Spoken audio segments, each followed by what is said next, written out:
अस्सलामुअलैकुम नाजरीनो सामीन। मैं हूं आपका होस्ट सलमान शाहिद खान और आप देख रहे हैं ग्लोबल मीडिया फोरम।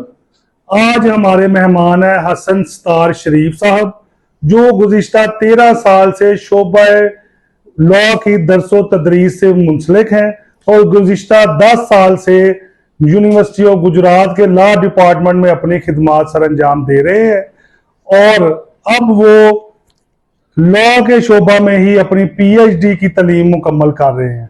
मैं आपको अपने प्रोग्राम में खुशामदीद कहता हूं और हमारे नाजरीनों सामीन आपसे ये जानना चाहते हैं कि वकालत का शोबा तलबा के लिए कैसे मुफीद है और उसका क्या स्कोप है उनकी जिंदगी में। वालेकुम सलाम, शुक्रिया सलमान साहब, बहुत बहुत आपका इनवाइट करने के लिए। सबसे पहली तो बात यह है कि पढ़ाई जो लर्निंग है वो कभी भी ख़त्म नहीं होती इंसान की। वो एक हदीस पाक भी है कि गौर से गोद तक इल्म हासिल करो।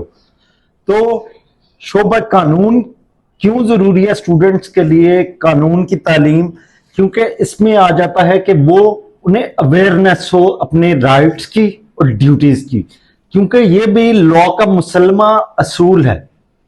आपने भी पढ़ा होगा that ignorance of law is no excuse, यानी कि उन्हें पता हो लॉ फाइंड हमने कहां पे करना है और लॉ की एप्लीकेबिलिटी तो बाद में, एनफोर्सेबिलिटी तो बाद में, मगर उन्हें पता हो कि लॉ क्या है और उनके राइट्स क्या है।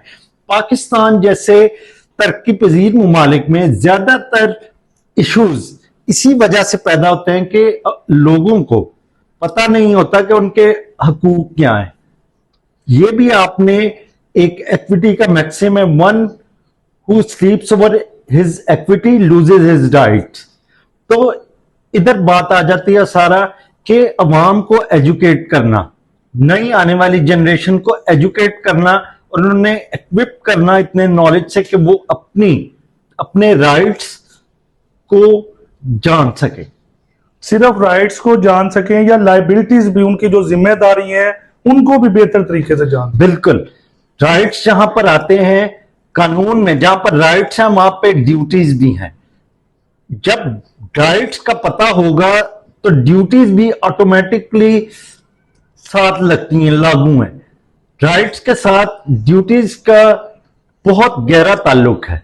जैसे एक मैगजीन है लॉ का, आप बेहतर जानते होंगे कि when there is a right there is a liability.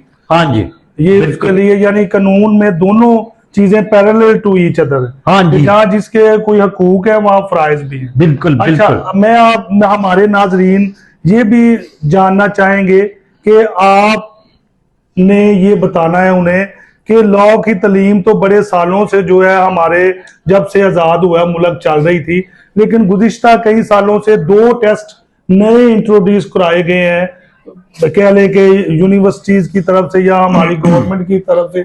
उनमें से एक है लॉ लैट टेस्ट, जो before the admission in law होता है, और दूसरा टेस्ट है उसे कहते हैं गैट टेस्ट। जब वो ड्यूरेशन मुकम्मल कर लेते हैं तलबा अपनी तालीम का यूनिवर्सिटी से, उसके बाद वो एक गैट टेस्ट होता है और इन दोनों टेस्ट में पास हुए बगैर जो कोई भी शख्स है, तालिब इल्म है, वो वकील नहीं बन सकता। इसका क्या सिनेरियो है कि लोगों की जो तालीम की अहलियत थी उस पर और वकला की जो अहलियत है उस पर इसका क्या असर हुआ है? जी, ये बहुत अच्छा सवाल है। लैट जो टेस्ट है, लॉ एडमिशन टेस्ट, बेसिकली वो एचईसी कंडक्ट करती है लॉ में एडमिशन के लिए। अब इन्होंने क्या किया है, ये कुछ सालों पहले से ये एचईसी ने पाकिस्तान बार ने इनिशिएटिव लिया है कि लॉ के एडमिशन के लिए तलबा का या कैंडिडेट्स का लैट लेंगे और जो लाइसेंस के लिए, वकालत के लाइसेंस के लिए, वकालत प्रैक्टिस करने के लिए लॉ गेट उन्हें देना पड़ेगा, जो फिर एचईसी और पाकिस्तान बार काउंसिल के ताउन से कंडक्ट होता है। ठीक है, अब इसका, क्योंकि आप देखें जैसे दूसरे फील्ड में भी, मेडिकल में, इंजीनियरिंग में, उनके अपने टेस्ट हैं, एंट्रेंस एग्जाम्स हैं। लैट भी एक ऐसे ही लॉ के लिए एंट्रेंस एग्जाम है और ये बड़ी खुशाइन बात है कि वकालत भी इवॉल्व और ग्रो हो रही है, वकालत की तालीम भी वक्त के साथ साथ, कि उसमें भी क्वालिटी एजुकेशन आ रही है लैब के साथ। क्योंकि अब जो इंटरमीडिएट के बाद अब जो कैंडिडेट्स हैं जो विलिंग हैं लॉ की स्टडीज करने में, वो अब इंटरमीडिएट के बाद जो एंट्रेंस एग्जाम है, जिस तरह और भी डिफरेंट डिपार्टमेंट्स के होते हैं, मेडिकल का, इंजीनियरिंग का, वो पास करके ही आप लॉ में एडमिशन ले सकते हो। इसी तरह लाइसेंसिंग के लिए भी लॉ गैट, जो स्टूडेंट्स एलएलबी कंप्लीट करते हैं उनके लिए पहले तो थी हर बार एसोसिएशन डिस्ट्रिक्ट लेवल पे वो या डिविजनल लेवल पे वो एग्जाम कंडक्ट करते थे, अब इसे सेंट्रलाइज कर दिया एचईसी ने, पाकिस्तान बार काउंसिल ने, लॉ गैट के थ्रू लाइसेंसिंग के लिए। इससे मैं जो नाजरीन है वो ये सुनना चाहेंगे या उनका समझना चाहेंगे कि ये लॉ लेट और लॉ गेट टेस्ट से जो स्टूडेंट्स लॉ करना चाहते हैं, बतौर वकील प्रैक्टिस करना चाहते हैं, उनके लिए आसानी पैदा हुई है या मुश्किल बन गई है? अब देखें, इन टेस्ट से सारी बात है, जो जिसने एज अ प्रोफेशन अडॉप्ट करना है लॉ के फील्ड को, वो ही आएगा और उसी को लाइसेंस मिलेगा जो सीरियस हैं। नहीं तो पहले आपने भी देखा होना है, ये तासुर, आम तौर पे एक तासुर है कि जनाब जिसे कहीं नहीं एडमिशन मिला वो लॉक कर दिया उसने, या इस तरह की और बातें। तो इससे लॉ में प्रोफेशनलिज्म का इजाफा होगा और कॉम्पिटेंट लोग सामने आएंगे। जी बिल्कुल। अब इसमें एक और जो बहुत ही कहने के लॉ से रिलेटेड क्वेश्चन जो खास तौर पर तलबा और उनके वालिदैन जो सुनना ये चाहते हैं कि पाकिस्तान में दो किस्म की यूनिवर्सिटीज हैं, एक है पब्लिक सेक्टर यूनिवर्सिटीज और एक है private sector universities. Public sector universities से मुराद जैसे पंजाब यूनिवर्सिटी ऑफ पंजाब है, यूनिवर्सिटी ऑफ गुजरात है, इस तरह की। और दूसरी आपको पता है प्राइवेट सेक्टर यूनिवर्सिटीज हैं बहुत सारी जो लॉ करवा रही हैं। तो अब जिस स्टूडेंट ने लॉ करना है उनके लिए कौन सी यूनिवर्सिटी बेहतर है जिससे वो लॉ?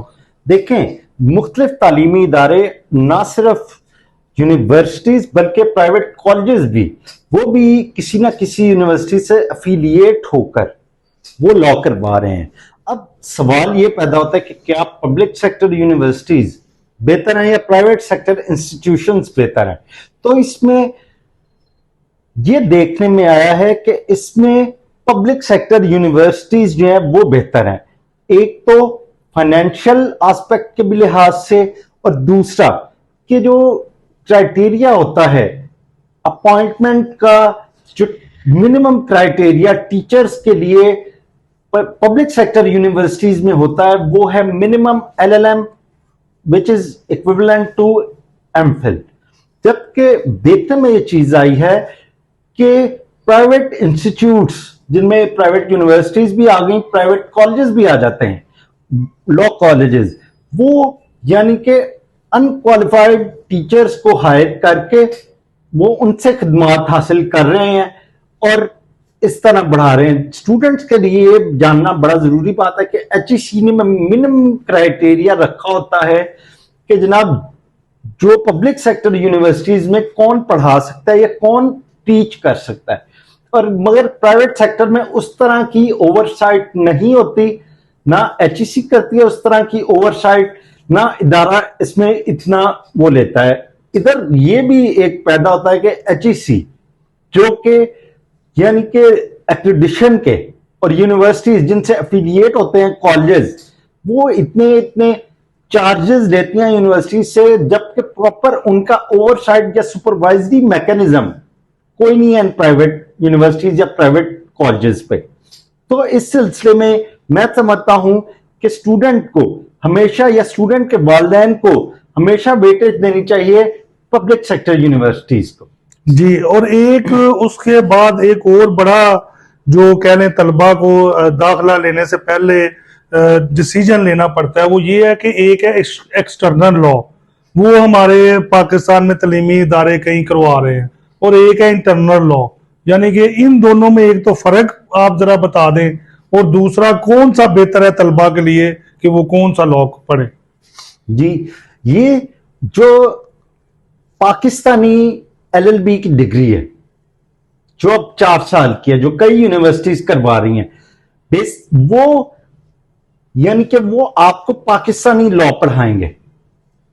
अब आपको बताऊं कि कुछ चेंजेस किए हैं एचईसी ने, जैसे ही 4 साल का प्रोग्राम किया या उससे पहले 5 साल का, उनमें यह था कि इसे एलएलबी की डिग्री को इंटरडिसिप्लिनरी कर दिया है एचईसी ने, या मल्टी डिसिप्लिनरी कर दिया है एचईसी ने।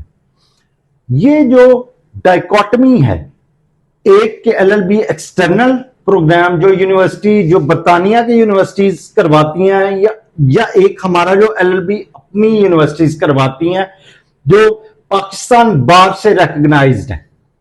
अब ये इधर आ जाता है, मैं कहूंगा कि ये दोनों डिस्क्रिमिनेटरी सिस्टम्स हैं, ठीक है। यानी कि यूनिफाइड पॉलिसी होनी चाहिए, या यूनिफाइड एजुकेशन होनी चाहिए कि 2 tiers of education legal field में इसे खत्म होना चाहिए। यानी कि कई ऐसे ममालिक हैं जिनके बहुत कंपिटेंट, इंडिया की आप एग्जांपल ले लें, बहुत कंपिटेंट उधर के लॉयर्स भी हैं, हम पढ़ते आए हैं जनाब मुख्तलिफ इंडियन ऑथर्स की किताबें, वो तो उधर इस तरह की तकसीम नहीं है कि एक्सटर्नल प्रोग्राम एलएलबी के और जो लोकल लॉज होते हैं। बेसिकली एक्सटर्नल जो लॉ होता है वो आपको इंग्लिश लॉ पढ़ाते हैं, यानी कि इंग्लिस्तान के, इंग्लैंड, ब्रिटेन के कानून पढ़ाते हैं। उससे ये होता है कि स्टूडेंट को बेसिकली पाकिस्तान और इंग्लैंड दोनों कॉमन लॉ कंट्रीज हैं, तो उसमें आपका बेसिकली ये है कि वो आपको जो पाकिस्तानी एलएलबी है उसमें उस जो एक्सटर्नल प्रोग्राम के एलएलबी की अच्छी क्वालिटीज वो ऐड करें, जैसे उधर एनालिटिकल रीजनिंग, क्रिटिकल रीजनिंग। अब ये इधर भी कोर्स पढ़ाया जाता है लीगल रीजनिंग के नाम से, अपने जो पाकिस्तान का एलएलबी है उसमें। अच्छा, मैं अब एक और इसमें जो बड़ा ही कह लें कि कानून के तलबा के लिए जो जरूरी एक सवाल है वो ये है कि आपको खुद 13 साल हो गए हैं शोभा कानून की तालीम देते हुए, तो अब जो फीमेल तलबा हैं जो कानून की तालीम हासिल करना चाहती हैं, उनके लिए आपका क्या मशवरा है कि उन्हें इस लॉ की तालीम हासिल करनी चाहिए? और उनके लिए अगर फील्ड में आती हैं बतौर वकील या बतौर जज, क्योंकि आजकल आपको पता है हमारे पाकिस्तान में जो पंजाब सूबा है उनकी जो चीफ जस्टिस है वो भी एक फीमेल है, जस्टिस आलिया नीलम साहबा। तो इस सिनेरियो में आप फीमेल तलबा के लिए क्या मशवरा है? आप देखिए, फीमेल, पहली बात तो ये, फीमेल तलबा को मैं सैल्यूट पेश करता हूं कि उन्होंने एक मेल डोमिनेटेड सोसाइटी में उस सीलिंग को तोड़ा या उस हद को अबूर किया है जहां से उन्हें अपने हकूक का पता चल सके। इसी तरह यह भी काफी एनकरेजिंग है कि मैडम आलिया नीलम साहिबा और इनसे पहले जो सुप्रीम कोर्ट की एक जस्टिस हैं आयशा, हाँ जी, वो यानी कि वो भी इस ओहदे तक पहुंची हैं, तो ये काफी एनकरेजिंग है। देखें, सिर्फ लॉ करने के बाद मुख्तलिफ रास्ते होते हैं, जैसे मैं कोट करूंगा justice Sabihuddin Ahmed, former chief justice Sindh high court, उन्होंने अपनी बुक में लिखा था कि 2 तरह के वकील होते हैं, एक प्रैक्टिसिंग लॉयर्स और एक होते हैं एकेडमिक लॉयर्स। प्रैक्टिसिंग लॉयर्स जो लिटिगेशन में एक्टिवली इन्वॉल्व होते हैं, जबकि एकेडमिक लॉयर्स वो होते हैं जो रिसर्च और इस किस्म की एक्टिविटीज में लॉ में आगे जिद्दत पैदा करते हैं। बेसिकली दोनों का काम इक्वली इंपॉर्टेंट है।